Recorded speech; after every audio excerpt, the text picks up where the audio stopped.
بسم اللہ الرحمن الرحیم۔ ہر حال میں شکر کرنا چاہیے، ہر حال میں شکر بھی کرنا چاہیے اور ساتھ ساتھ صبر بھی لازم ہے۔ صبر اور شکر یہ بہت بڑے جو ہے نا درجات کی بلندی کا سبب ہے،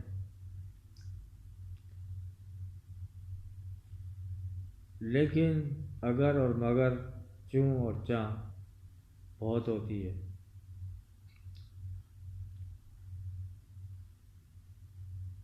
واہ کیا زندگی ہے غریب کی، اور واہ کیا زندگی ہے امیر کی۔ یہ روزمرہ کی زندگیوں میں اس طرح کے تبصرے سننے کو ملتے ہیں۔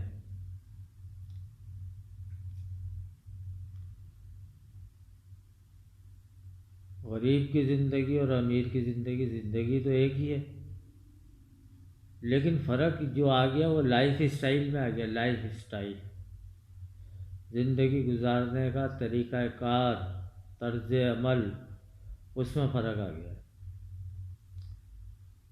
ایک طرف تو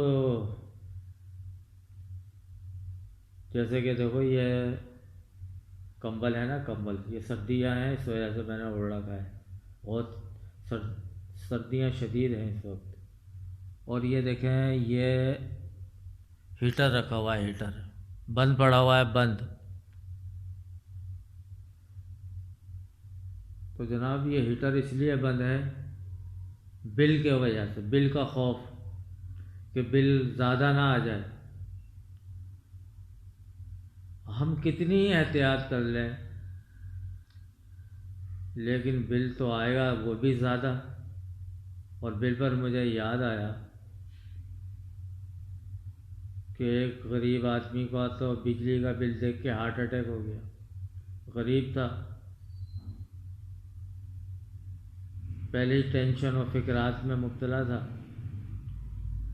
اور جب بجلی کے بل آیا، کیونکہ آ تو مسلسل رہا تھا، بڑھ بڑھ کے بڑھ بڑھ کے اب کہ کوئی حد سے زیادہ بڑھ گیا، وہ بیچارہ دل پکڑ کے بیٹھ گیا اور ہسپتال جا پہنچا۔ بہرحال اللہ تعالیٰ نے اس کو بچایا۔ تو یہ فرق ہے، غریب آدمی کو فکریں اور ٹینشنیں اور پریشانیاں زیادہ لگی ہوئی ہیں۔ پریشان امیر بھی ہوتا ہے لیکن اس کو یہ فکر نہیں ہوتی بجلی کے بل کی، گیس کے بل کی، پانی کے بل کی اور دیگر ضروریات کی۔ اس کو فکریں کم ہوتی ہیں کیونکہ اس کا جو پیسہ ہے نا وہی اس کو کما کے دے رہا ہے۔ غریب کے پاس تو کوئی جمع پونجی نہیں ہے، اس کو نہ آج کھا لیا تو کل کی فکر ہو گئی تو پھر اگلے دن کیا ہوگا۔ تو جب تک اس کے ہاتھ پیر چل رہے ہیں تو اس کو چولہا جل رہا ہے، یا وہ بیمار ہو گیا خدا نخواستہ تو پھر اس کو یہ ٹینشن ہو جاتی ہے کہ اب بچوں کا کیا بنے گا، بچوں کو کہاں سے کیسے کھائیں گے کل پرسوں، کیونکہ گھر میں راشن ہی نہیں ہے۔ امیر آدمی کو یہ فکر نہیں ہوتی، اس کی تو جمع پونجی ہوتی ہے، بولا یہ تو پڑا ہوا ہے، 25 سال کا پڑا ہوا ہے، 30 سال کا پڑا ہوا ہے، 50 سال کا جمع کر لیا ہے۔ ٹینشن کی اس کو فکریں کم ہوتی ہیں، غریب کو زیادہ فکر ہوتی ہے۔ تو دیکھیے یہ بیان سنیے یہ کیا فرما رہے ہیں۔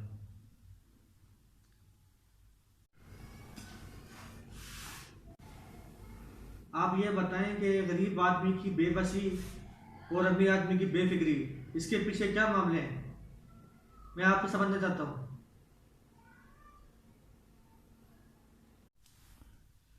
دیکھو میرے بھائی، آپ نے آنے میں دیر کر دی، جو آپ نے معلوم کیا ہے کہ کیا معاملے ہیں تو یہ تو میں پہلے بتا چکا ہوں، ذرا آپ نے تھوڑا سا لیٹ ہو گئے آنے میں، تو میں پہلے بتا چکا ہوں یہ بات۔ بہرحال بات یہ ہے کہ جو ہے کشکول، یہ سارا کیا دھرا اس کشکول کا ہے۔ یہ جو کشکول لے کے جو جاتے ہیں بیرون ممالک ہمارے سرمایہ دار، ہمارے جاگیردار، اقتدار والے، جو کشکول لے کے جاتے ہیں اور وہاں سے بھر کے لاتے ہیں ڈالر، یہ کیا دھرا سب اس کشکول کا ہے۔ وہ کل پرسوں میں سن رہا تھا، وہ ٹی وی اینکر کہہ رہا تھا کہ 20-22 مرتبہ پہلے لا چکے ہیں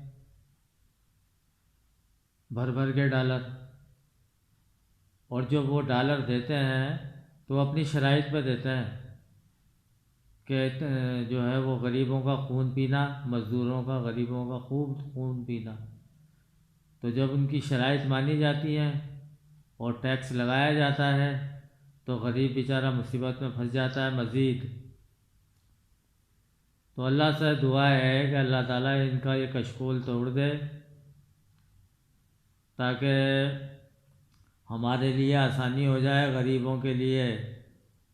جب تک ان کا کشکول نہیں ٹوٹے گا، وہ اینکر یہ بھی کہہ رہا تھا کہ بھائی جو اب نیا آئے گا نا وہ بھی کشکول لے کے جائے گا، یہ تو 70 سال سے کشکول گھوم رہا ہے۔ تو یہ کشکول جب تک نہیں ٹوٹے گا تب تک بھائی یہ غریب آدمی پر مصیبت و پریشانی بدستور قائم رہے گی۔ بہرحال اللہ تعالیٰ ان کا کشکول توڑے اور جو ہے نا ہمیں بھی نجات ملے اور غریب آدمی کو بھی نجات ملے، اور بلوں میں جو ہے نا وہ استحکام آئے۔ یہ جو یوٹیلیٹی بل ہے نا، اس کی وجہ سے